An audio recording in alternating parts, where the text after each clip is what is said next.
Creating a news agenda that reflects an unbiased view of Asian current affairs without relying on external news sources. Asia Vision, Asian news through Asian eyes. Hello and welcome to AVN, your weekly roundup of the news from around the globe. I'm Mohammad Imad, your host for the evening.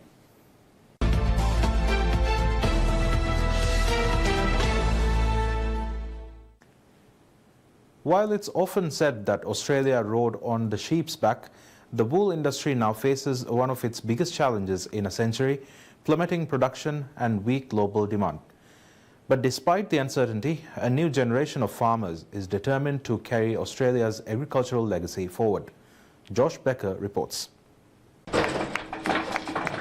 This year, the amount of wool Australia is set to produce is forecast to drop 12%, falling to lows not seen since 1921.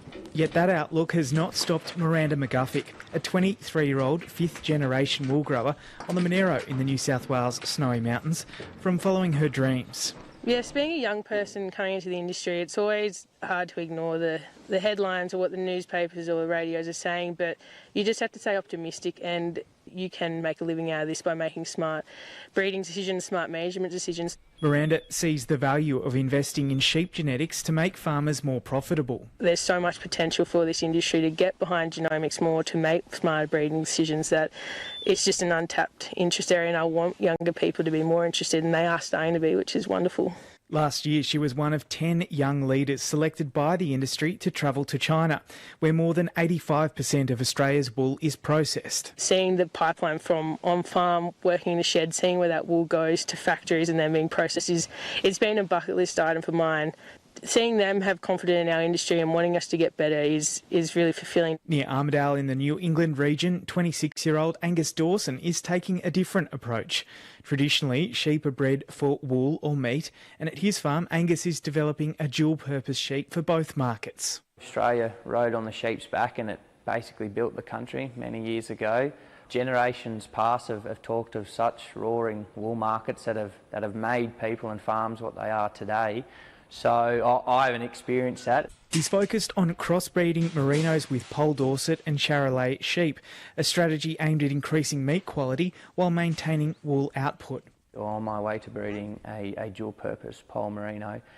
So what that includes is obviously good wool cuts, good wool amounts and qualities, but carcass traits and fertility traits. So more lambs on the ground, more weight, healthier lambs, and that way I can spread my risk sort of three ways when it comes to wool, lambs and carcass. While the wool price is not where farmers want it to be, young wool growers say there's a future in a fibre that's clean, green and sustainable. It's one of the best fibres in the world. It's sustainable, regenerative, very, very profitable for businesses that do it well. I want in 5 years to still be breeding the most profitable and productive merino sheep in the industry. Young wool growers optimistic there are better times ahead.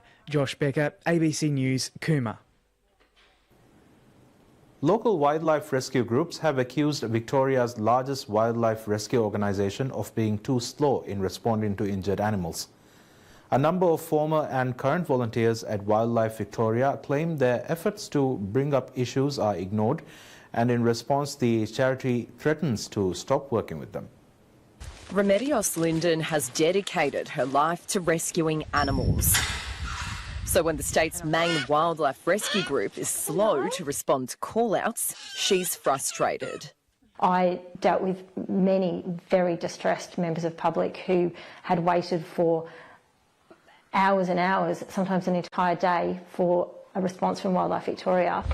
Miss Linden was terminated as a Wildlife Victoria volunteer after she says she raised concerns about slow response times. She now operates her own rescue service. Her concerns echo those of several wildlife rescue groups across the state. Management's response has always been to silence, threaten and ultimately terminate any rescuers with the organisation who raise these issues and ask for change to happen. We take complaints very, very seriously. We do go through a thorough investigation process. 3 other former volunteers claim they were terminated or threatened with termination after raising concerns and suggesting the organisation work more collaboratively with local rescue groups. I stopped after I could see what was happening within the organisation, the refusing to network, the control of where animals were going. Wildlife Victoria says systemic change is needed to improve response times. In 2023, the charity had 1,400 volunteers and last year received more than 150,000 requests for assistance, all dealt with by just 53 paid staff. Given we're responding to animals that belong to the Crown, I would expect a lot more support from government.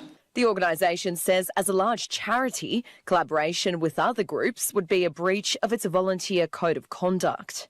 It's to ensure the safety of the person making the call, the safety of the person responding to the animal and the welfare of the animal itself. Wildlife Victoria couldn't comment on specific people who were terminated, but its CEO says the charity doesn't tolerate bullying, aggression or harassment.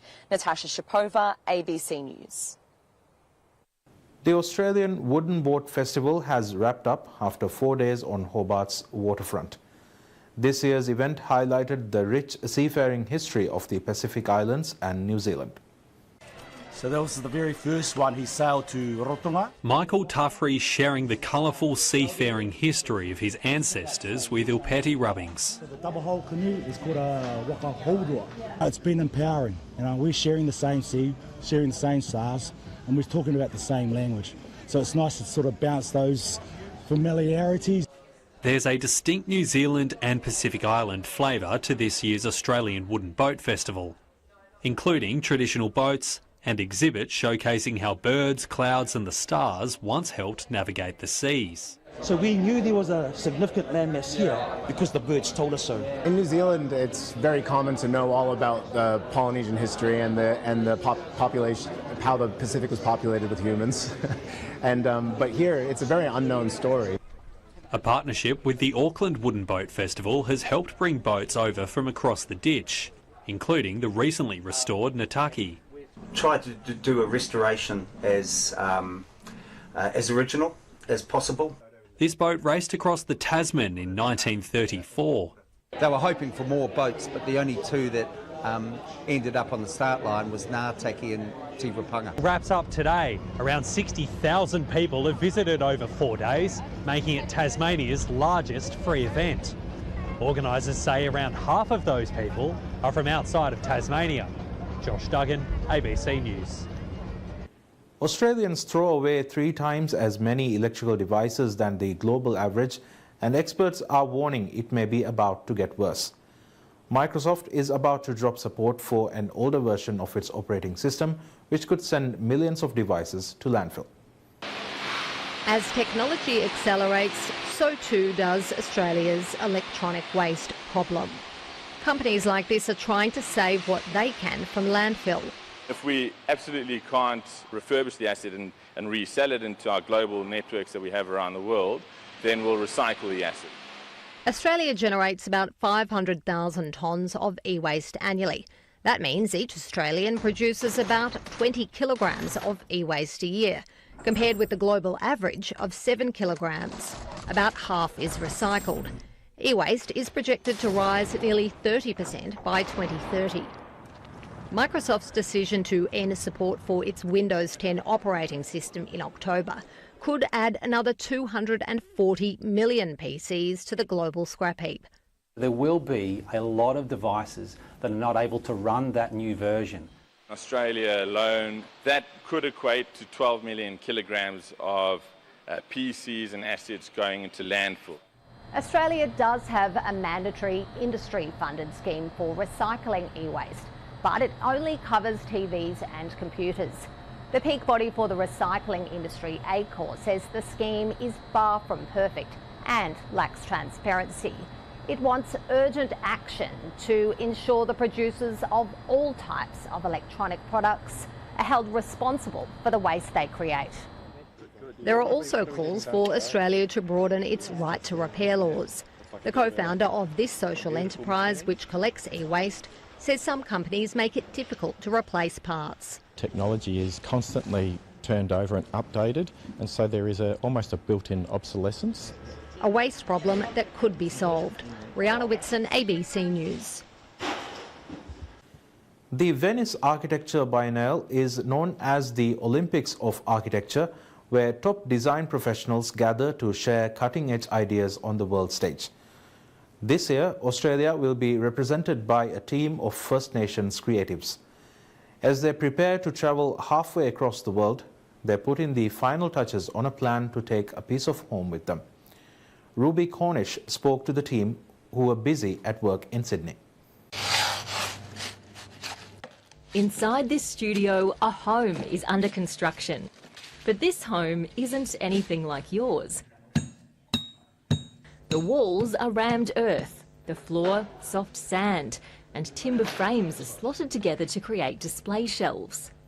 In just a few months, home will be installed as the Australian Pavilion at the International Architecture Biennale in Venice. We'll be creating a large circular form within the centre of the exhibition space that will hold people together in conversation and through yarning. Good flash? 7 First Nations designers, collectively known as Creative Sphere, beat out the competition for a coveted spot on the exhibition floor. Yeah, cool. We thought, what can we bring to Venice Biennale that no other country can bring? And that's First Nations ways of being and practicing in our culture, so the world's oldest living culture. The final design has grown out of a collaborative process of sharing ideas, knowledge and professional experience. We'll probably set up one like this, proper mark. Through that process, it became very clear that place, country, our cultures and where we're from and where we live now are so important. This version of home is a prototype. The Venetian iteration will be made using materials sourced from the local area. We're working with the materials of Venice in a First Nations way, respecting that material, where it's come from, and embracing a circularity in the way that we work with it, with so much of the materials going back to country at the end of it. Sustainable, locally sourced, so trying to reduce any transportation activities as well to reduce the carbon emissions that come and the embodied carbon that comes from architecture and the built environment and what can be a really unsustainable practice globally. Uniquely Australian sounds and smells will permeate the space, and in stark contrast to the do not touch edicts doled out in modern day museums, here visitors are encouraged to use all their senses. What we want people to do is touch it, to run their fingers across it, to smell it. Your body should remember it, the feeling of walking through sand throughout the space, gently wafting eucalyptus at different moments. We want to impart a really memorable experience of home. The Biennale opens in Italy's famed floating city in May. Ruby Cornish, ABC News. Australia and Adelaide RSL is searching for answers after a diary dating back more than a century was left at its doorstep earlier this week. The diary belonged to a merchant seaman who served during World War I, but mystery still surrounds its origins and why it was left anonymously. Talia Fahey reports. We were opening up the doors for the day and it was in a little plastic bag. I picked it up and I said, what is this? And then I pulled the book out and I could see that it was a bit tattered looking and I was like, this is not junk mail.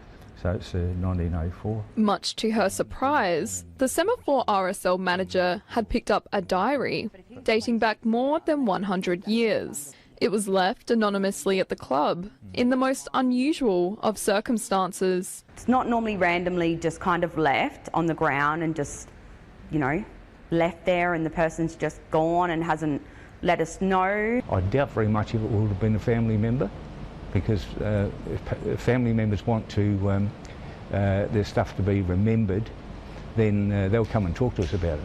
The diary belonged to Walter James Dunhill, a merchant seaman with the Australian Navy. He's talking about profane and horrible language, you know, which sailors get used to pretty quickly.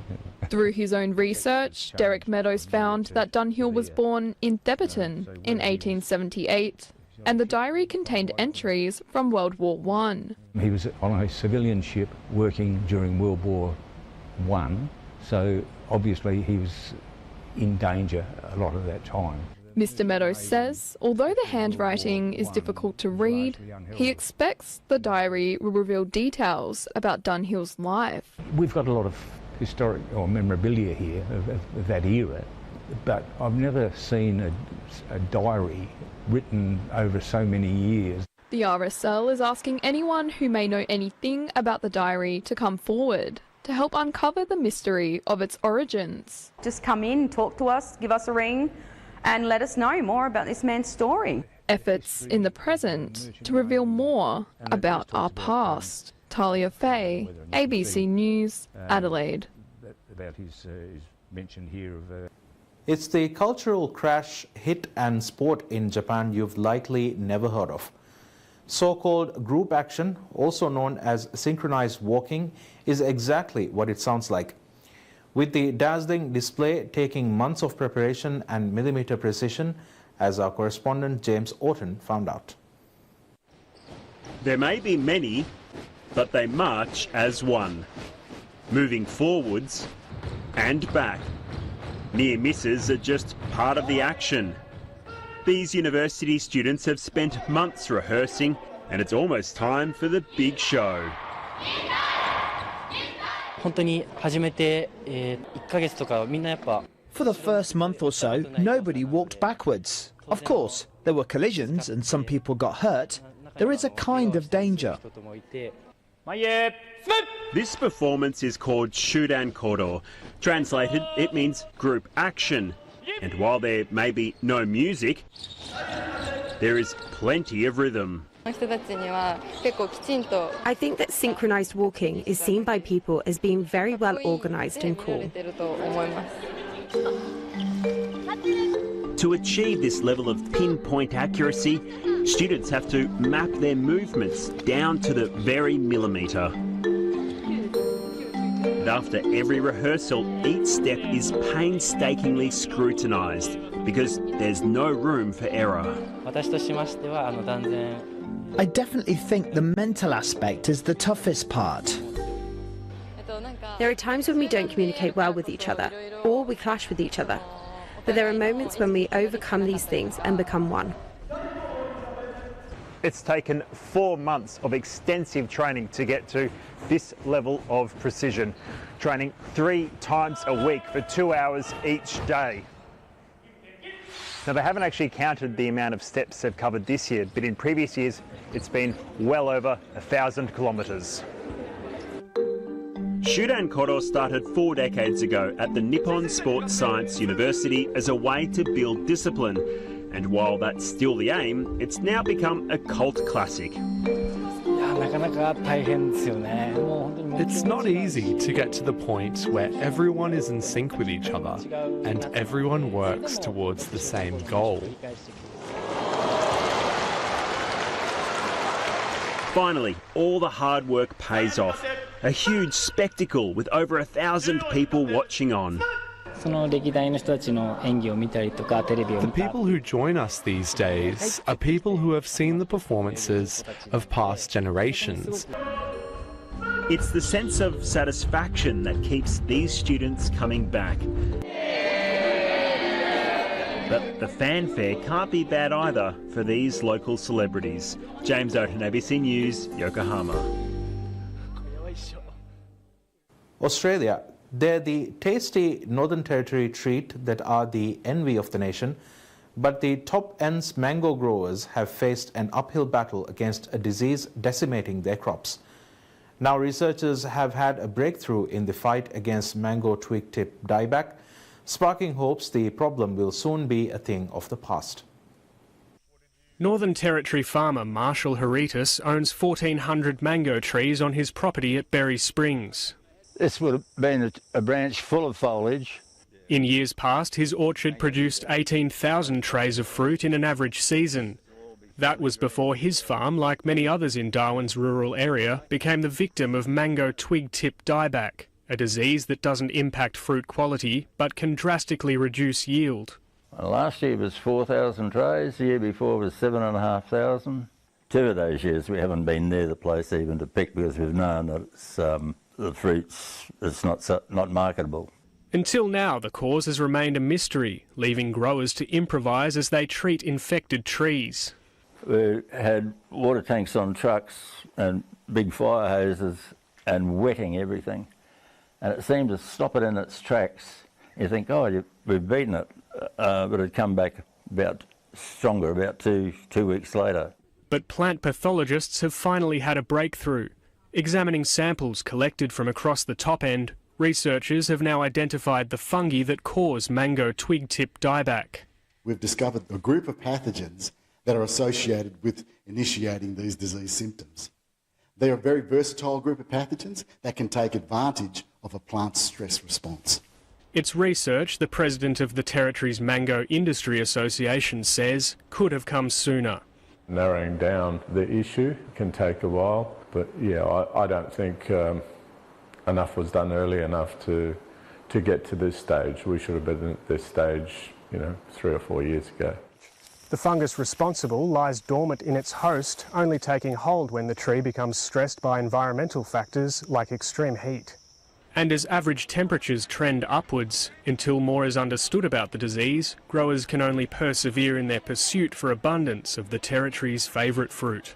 Sam Parry, ABC News. Finding out your dog is going blind can be a daunting experience for pet owners, but one Adelaide dog trainer is trying to change the perception about blind dogs. She uses tapping to help her dog mind map his environment, and his confidence has grown considerably. Amy Van Dyke never planned on having a blind dog, but when her 8-month-old German Shepherd Rottweiler Cross Mavro was diagnosed with a rare condition causing permanent blindness, she was determined to give him a good life. Strangely enough, his eyes were what captivated me at the time. I'm like, oh, he's got such cute eyes. He looks so different to the other dogs. Progressive retinal atrophy can't be treated, and Mavro was completely blind by 12 months old. The day he was diagnosed, I was, so upset and, just distraught and crying. With support from a blind dog Facebook group and skills from her career as an animal behavioural trainer, she developed a tapping method to help Mavro mind map his environment. I'm like, maybe we went too far. There's been quite a few times that he hasn't quite listened to a left or a right cue, and we've ended up in the bushes, but he does not care if he crashes, he just keeps going. Ms Van Dyke says awareness of the benefits of animals with disabilities is growing. Still got a long way to go with being open-minded and not acting different because there is a disability or there is a difference in an animal or a person. Slow down. Matt, focus. Bethany Cody, ABC News. Back home, hundreds of snakes are moved from ACT backyards inside homes and other urban areas into reserves and bushland each year. Little is known about what happens to the snakes after they're released, but a years-long research project, now in its final stages, is revealing alarming results. It's just in this direction.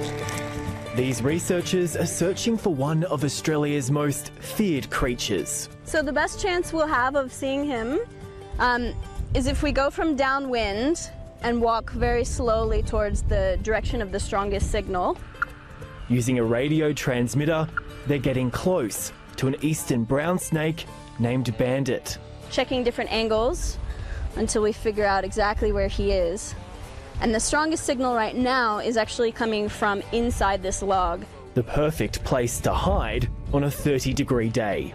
Bandit is being closely monitored as part of the Canberra Snake Tracking Project, investigating the effects translocation is having on snakes caught in urban areas. We like monitoring to see what their body condition looks like in the field, so to sort of see what they're doing is one thing and sort of mapping that, but also to see, how well or unwell they're looking. The impact on the snakes after they are released has been unknown until now. Is this strategy of moving snakes really working? Is it serving the interests of the animal, or is it just serving the interests of the homeowner? We assume that they can adapt very quickly and they're resilient and they can make use of anywhere, but what we're really finding is that's not the case. Two of the snakes that have been tracked are Titan and Kawase. Titan was caught in the Canberra suburb of McGregor and was moved into the Ginninderry Conservation Corridor. Over the course of 100 days, he travelled about 5 kilometres through a new suburb development all the way back to where he was originally captured. For resident snake Kawase, researchers found he barely moved from his home area. These snakes that are trying to figure out how to get home, you know, they're moving around a lot more on the surface than they normally would. And this exposes them to risks like predators, foxes, eagles. Sometimes they'll cross roads, so vehicles, people. And the researchers are finding the translocated snakes are losing body weight and becoming sick. It's pretty sad to see this decline of what was a really healthy snake originally. As Canberra and other Australian cities expand ever outwards, there will be more and more snakes coming into conflict with humans. The researchers hope the findings of this project result in a better understanding across the country of how important snakes are to the ecosystem. It's about trying to tell the snake story and from their perspective about, you know, them losing their homes to our homes and how we can make a bit more room for these guys in our lives, and it can be done. They deserve our respect and not necessarily our fear, and I think we can reduce the fear by learning more about them. Uncovering the secrets of a misunderstood creature. Monty Bovill, ABC News, Canberra. That's all we have for now. Thank you all for watching. Wish you all a very pleasant day.